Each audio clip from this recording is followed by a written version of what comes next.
Stop. Stop মানে কি? এ ছেড়ি, কোন স্কুলে কোন কলেজে পড়ো? স্টপ মানে বোঝো না? স্টপ মানে সেট আপ। এই দাদু সেটআপ মানে কি? সেট আপ মানে সেট আপ। ও সেটআপ মানে সেটআপ বুঝি না, ভালো করে বুঝায় বলো। তুমি কোন স্কুলে পড়ছা? তোমার স্কুলে স্যার কি ইংরেজি শিখে না? না, আমি তোমার কাছে ইংরেজি শিখবো। ও আমার সাথে ইংরেজি শিখবে? হ্যাঁ আমার সাথে ইংরেজি শিখে পারবে না তুমি। পারবো, তুমি শিখাই দাও, পারবো।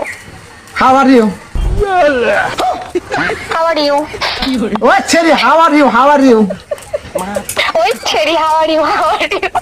I am fine, good, I very good evening, 34 is the primary school. কে ভাবছাও? I am fine, good the certificate দিন, গুড। কেমন আছো? এ ছেড়ি, তুমি নেই কি আবুল তাবুল ইংরেজি কাও? কে ভাবছাও? How are you? কেমন আছো? How are you? Stop, set up.